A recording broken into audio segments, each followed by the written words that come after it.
c'est nommé le youtubeur préféré de ton youtubeur préféré. Aujourd'hui on se retrouve pour un nouvel épisode que dis-je, pour une nouvelle histoire absolument incroyable. Alors cette histoire est sûrement l'une des meilleures de ma liste. Comme d'habitude, vous êtes hyper réactifs. La dernière histoire, vous avez kiffé, vous avez battu le record de likes. Que dire de plus? Mais, parce qu'il y a aussi un mais, hein, vous avez été aussi très nombreux à me dire: ouais Ronnie, faudrait que tu fasses des épisodes un peu plus longs. Faudrait que j'arrête de faire cette voix. Aujourd'hui, mesdames et messieurs, nous allons parler de Deep Web. Plus précisément de Dark Web, la partie maléfique du Deep Web. Je déteste ce genre de terme, vraiment, vous allez comprendre pourquoi. Avant de rentrer dans le vif du sujet, j'aimerais très rapidement, quand j'insiste comme ça sur le rapidement, ça veut dire que ça va être long. Voilà, capte le truc. J'aimerais très rapidement, pour ceux qui ne connaissent pas, vous parler du Deep Web. Et vous parler des différences qu'il y a entre le Deep Web et le web que tout le monde connaît. C'est très important que je vous en parle dès le début, parce qu'il y en a peut-être qui vont être perdus au fur et à mesure de la vidéo, donc soyez très attentifs. Premier point, il faut faire très attention avec le vocabulaire que vous employez quand vous parlez de Deep Web, de Dark Web, de toutes ces choses-là. Parce que j'entends encore beaucoup de gens parler du Dark Web à tort et à travers. Mais ça les gars, vous inquiétez pas, c'est pas de votre faute. On vous a baratiné de trop de conneries. À la télé, vos séries préférées, NCIS, tout ça. C'est comme les préjugés, vous savez pas d'où ça vient, mais vous pensez comme ça. Là, tout de suite, là, on parie combien que pour la plupart d'entre vous, quand j'ai parlé de Dark Web, vous avez commencé à imaginer des trucs de ouf, genre Matrix. Je vous ai cramé. Et sachez que ce que vous pensez, c'est de la dé. Mais pas totalement, et vous allez comprendre pourquoi. Quand on parle de Dark Web, on imagine une partie d'internet un peu mystique où on doit rentrer avec des codes chiffrés. Non, la vie c'est pas Trinity. You know. Enfin bref, là où je voulais en venir, c'est que beaucoup de gens confondent le Deep Web et le Dark Web, bien qu'ils sont intimement liés. Ce que toi tu utilises au quotidien pour aller sur YouTube, Wikipédia, Twitter, c'est le web. Je pense que vous avez déjà entendu parler du schéma de l'iceberg. On dit que ces contenus sont à la surface d'internet parce qu'ils sont indexés par les moteurs de recherche que vous connaissez, genre Google et compagnie. Tu vois quand tu tapes You et que Google finit ton mot par tube ou autre chose, chacun son délire, et qu'ensuite tu cliques, c'est ça l'index. Bien évidemment, pour les pros, les puristes, les fous furieux du Dark Web ou d'internet ou de ce que vous voulez, je ne fais que grossir les traits, ne vous inquiétez pas, je ne suis pas dépourvu de connaissances. Ne venez pas attraper ma veste dans les commentaires. Maintenant que nous avons vu un peu les alentours de la surface, nous allons nous retrouver dans la partie sous-jacente de l'iceberg. Beaucoup d'entre nous n'y ont probablement jamais mis les pieds, pour diverses raisons. Par manque de moyens, par manque de connaissances, ou par peur, à cause des conneries qu'on vous raconte à la télé là. Et beaucoup d'entre nous y avons déjà mis les pieds sans faire exprès. Pour diverses raisons, encore une fois, on vous a envoyé un lien, hop, vous vous êtes retrouvés dans le Deep Web. Encore une fois, je grossis les traits. Toute cette partie là, tu vois là, c'est le Deep Web et représente 96% d'internet. Je sais pas si vous avez entendu ni même compris ce que je viens de dire, vous n'êtes pas assez choqué à mon goût, j'aime pas ça. Tout ce qu'on pourrait imaginer du web ne représente que 4% d'internet. Ça veut tout simplement dire qu'internet s'étend sur des milliers d'hectares. Mais c'est pas grand chose, c'est pas... Mais choquez-vous un peu, c'est immense. Oh, doucement. Bon, on va continuer. Du coup, le Deep Web est tout simplement la partie non indexée par les moteurs de recherche connus. Donc ça signifie pas que tu rentres dans un monde chelou là. Le Deep Web regroupe tous les sites que tu connais en plus des sites non indexés. Ça signifie juste que tu as accès à des sites que tu n'aurais jamais pu retrouver en tapant son nom sur la barre de recherche Google. Mais quand j'étais petit, je sais pas si vous avez vu cet extrait, pour moi le Deep Web c'était ça.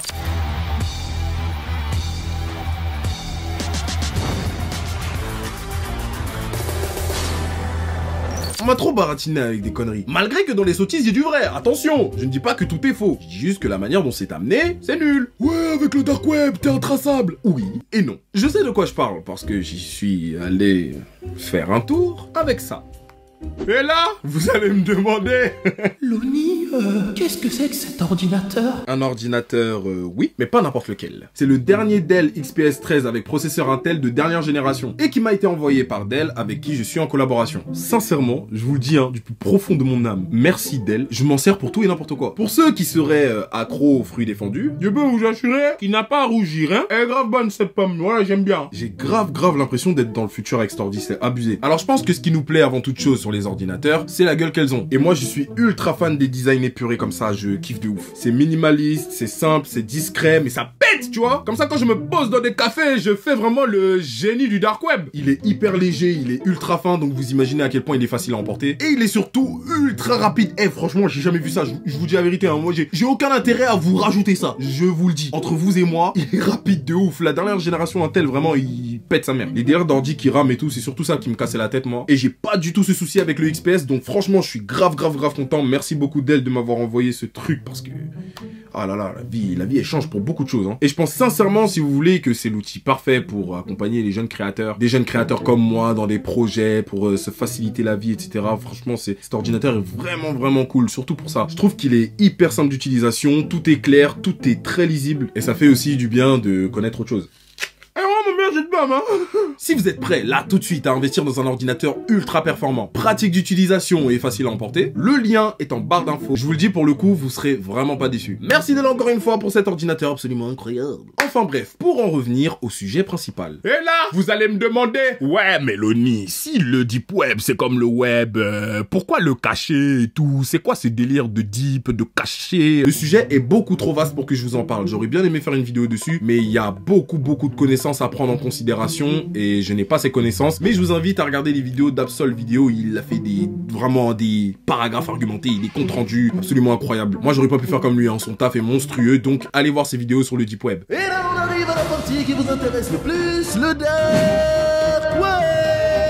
Le dark web n'est rien d'autre que la partie du deep web qui est cachée et que seuls des navigateurs du darknet, comme Tor, peuvent y accéder. Il fait chaud là-bas, il y a beaucoup de feu, il fait sombre. Arrêtez de croire ce genre de conneries, un peu, mais pas trop s'il vous plaît. Tor dissimule l'adresse IP de l'utilisateur en faisant rebondir le signal autour de nombreux ordinateurs dans le monde entier, ce qui rend impossible de voir qui est réellement à l'origine de la requête. Voilà pourquoi il est souvent difficile de retrouver un bon hacker par exemple. On va pas parler de tout ce qu'on y trouve, hein, de tout ce qu'on peut faire, parce qu'encore une fois, c'est trop long, trop vaste. En plus, vous allez pas tout comprendre, vous allez dire mais wesh, en fait, le dark web, c'est que des trucs de ouf, alors que il y a des choses aussi qui ont servi à des fins positives. Je le dis vraiment avec un air, ouais, vite fait. Mais nous allons parler de la plus grande célébrité et du plus grand baron du dark web de l'histoire, j'ai nommé Ross Ulbricht. Oh, j'ai réussi à le dire direct. Oh, yes. Enfin. Pendant 2 ans, Ross Ulbricht a fait tourner The Silk Road, qui était à l'époque le plus gros site de marché noir du dark web. C'était littéralement le double maléfique d'Amazon. Drogue, meurtre, armes et des millions de dollars l'ont emmené en prison pour un séjour à perpétuité. Pour ceux qui sont adeptes du dark web, vous connaissez probablement déjà cette histoire, mais plus personne n'en a vraiment reparlé depuis son arrestation. Et les vidéos qui parlaient de lui sont à mon humble avis un peu brouillonnes, parce qu'il parle de Ross tout en parlant de l'univers du dark web. C'est pour ça que j'ai tenu à vous parler du dark web avant de vous parler de Ross, ce qui est logique. Donc, rentrons au cœur de l'histoire de Ross Ulbricht. L'histoire de Ross débute au Texas. Une enfance sans histoire dans la banlieue d'Austin. Une enfance chez les scouts où il termine au grade d'aigle. En gros, c'est le grade le plus élevé chez les Boy Scouts d'Amérique. C'était un mec gentil, tranquille, tout ce qui est plus normal. Après le lycée, il passe 4 ans à l'université de Texas et décroche un bachelor de physique. Puis l'université de Pennsylvanie où il se spécialise en ingénierie et cristallographie. Le mec, tu comprends que c'est une tête. Mais c'est bizarrement à cette époque qu'il commence à changer de comportement. Petit à petit, Ross se désintéresse des études pour se politiser. Il fait connaissance avec les écrits de l'économiste autrichien Ludwig von Mises, connu pour être un très grand libertarien. Le libertarianisme est une philosophie politique qui dit qu'une société juste est une société qui peut faire ce qu'il veut et posséder ce qu'il veut sans que l'État vienne fourrer son nez ou une autre institution. Je grossis les traits, bien évidemment. Ross ne le sait pas encore, mais en se plongeant dans la pensée philosophique du libertarianisme, sa vie va complètement changer. Et c'est dans ces années-là que Silk Road va naître.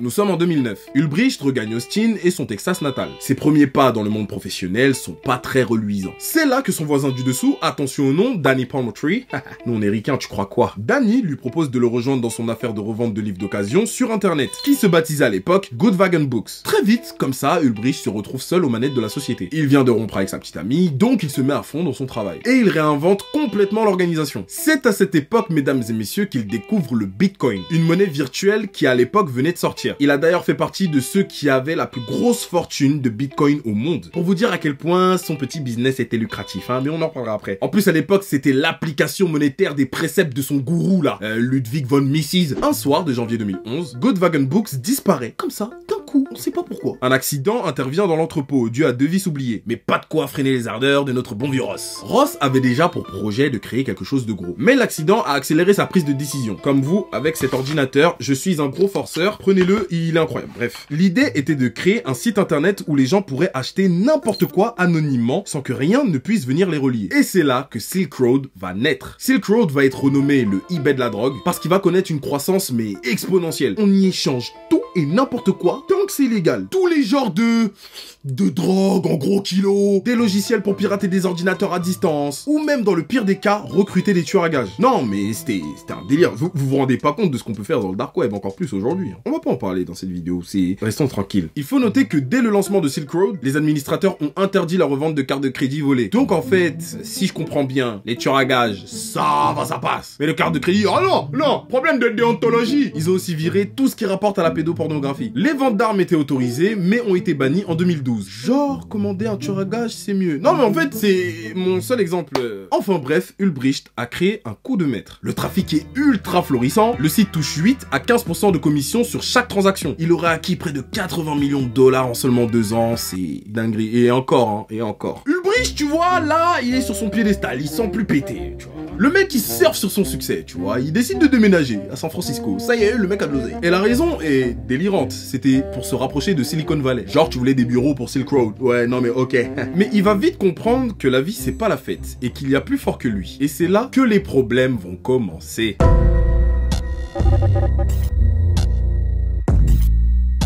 Les autorités ont eu vent de ce nouveau site internet là, Silk Road, mais c'est quoi ce truc là? Mais c'est quoi ça? Ah, je vais imiter le sergent Johnson là. Je vais mettre les lunettes. Silk Road? What it means?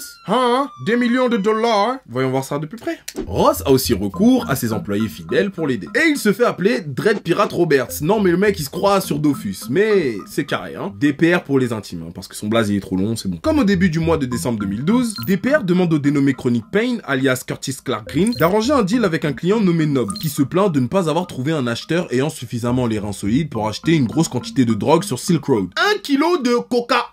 Je dis trop de noms de drogue dans cette vidéo, flemme de me faire claim. J'aime beaucoup cette vidéo, je tiens à ce qu'elle reste sur YouTube, donc vous avez compris de quoi je parle, hein. 1 kilo de ce truc-là, c'est beaucoup, effectivement. DPR a un filon, et il prévient Nob. Je crois que j'ai un acheteur pour toi. Un membre de mon staff va t'envoyer les détails. Le dénommé Nob n'est pas un dealer. Il est en réalité un membre de l'opération Marco Polo, qui est nul autre que l'équipe basée à Bimor et chargée de traquer l'homme à la tête de Silk Road. C'est là que les choses deviennent intéressantes. Carrément, le FBI n'est plus du tout le seul sur le coup. Il a été rejoint par la DEA, le bureau d'investigation et les sécurités intérieures. C'était une dinguerie. Étrangement, Chronic Payne propose d'utiliser sa propre maison comme lieu d'échange et de stockage de la marchandise. La police ne pouvait pas mieux rêver. Une erreur de débutant, vraiment. C'est comme si moi, je vends de la drogue et je demande à un type de venir chez moi. Mais t'es débile. La police, du coup, ils arrêtent Chronic Payne et procèdent à un faux échange pour infiltrer Silk Road et ne pas inquiéter DPR, qui est nul autre que Dread Pirate Roberts, qui est nul autre que Ross Ulbricht. Ça fatigue tout ça. Arrive bientôt l'heure fatale. DPR discute avec Nob à propos de Chronic Payne qui serait coupable d'avoir dérobé des bitcoins. Il dit à Nob: j'aimerais qu'il soit violenté et qu'il rende ce qu'il a volé. Peux-tu l'exécuter plutôt que le torturer? Le mec ne sait toujours pas qu'il est en train de parler à un agent fédéral. L'étau se resserre autour de Ross Ulbricht. De fondateur de Silk Road, il endosse le costume d'un homme qui commandite des meurtres. Il se prend pour un mafieux. Le 21 février 2013, Nob envoie donc des photos de Chronic Payne données pour mort. Pour de faux, vous l'aurez compris, bien évidemment. Il ne reste plus aux forces de l'ordre qu'à relier DPR à Ross Ulbricht. Il faudra encore plusieurs mois d'investigation pour ça, parce que DPR est très chaud. On parle d'un mec qui a bidouillé un truc, Silk Road, tout ça, le mec c'est une tête, oubliez pas. Gros spoil, la police va réussir, parce que ils s'y seront mis comme des acharnés, et il y a aussi eu un petit coup de pouce du destin, on va pas se mentir. Juillet 2013, les douanes interceptent un paquet en provenance du Canada destiné à l'adresse de Ross à San Francisco, où il vit dans une colocation avec 2 autres personnes sous un faux nom, genre Joshua Terry. Le paquet contient 9 fausses pièces d'identité. Le mec s'est fait péter mais bêtement. Chacune des pièces a une photo de Ross Ulbricht et des noms et adresses différentes dans plusieurs villes américaines. Malheureusement, grâce au dark web, tu peux acheter ce genre de choses. Pas grand chose à côté du tueur à gages. Le 26 juillet 2013, la police vient frapper à la porte d'Ulbricht. Il refuse alors de répondre à leurs questions, faute de preuves. Le mec se fait péter, il nie de bout en bout, il refuse de répondre à leurs questions, et faute de preuves contre lui sur la création de Silk Road, il va réussir à s'en tirer. Mais la police ne va pas lâcher le morceau, qui serait en plus la plus grosse prise de l'année, si ce n'est même du siècle.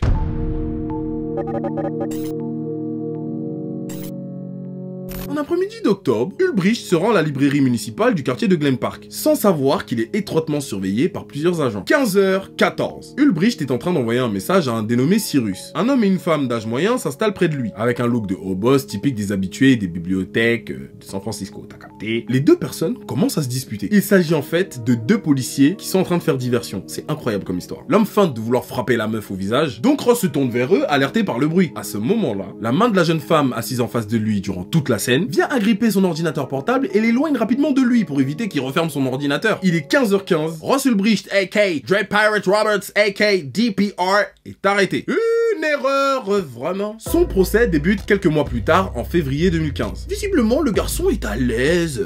Contrairement à sa famille et ses amis qui sont au bout du rouleau, mais enfin bref, tranquille, le mec, hein. Il va oser plaider non coupable, avec les preuves qu'on avait contre lui. Et vous allez comprendre pourquoi. Sa défense se fonde sur un simple argument. Il n'y avait pas un unique DPR, il y avait plusieurs DPR. Ouais, mais tu sais que t'as quand même fait partie de ces DPR, du coup. Dans tous les cas, hein, on le sait tous, tu étais tout seul derrière ce compte. Les preuves collectées au fil de l'enquête contre Ross Ulbricht, de toute façon, étaient accablantes. Quand son ordinateur a été récupéré dans la bibliothèque de San Francisco, il était logué au serveur de Silk Road en tant que mastermind, l'administrateur, comme sur WhatsApp. Tu vois le délire là, quand il y a marqué admin là? Ouais, ce petit logo là, un peu sympa là, où tu peux virer tout le monde quand ils font les cons. Les gars, on parle d'un anniversaire. J'ai juste demandé si vous allez être là et vous me racontez votre vie. Désolé, j'avais besoin d'en parler là. Après seulement 13 jours de procès. Normalement, un procès comme ça prend des années, hein. Ross est condamné à la prison à perpétuité. alors qu'à la base, il encourait une peine minimale de 20 ans. Ouais, c'est dur, hein. Il a voulu faire le malin et ils lui ont mis une bonne tarte pour le faire redescendre sur terre. 2 ans plus tard, le 31 mai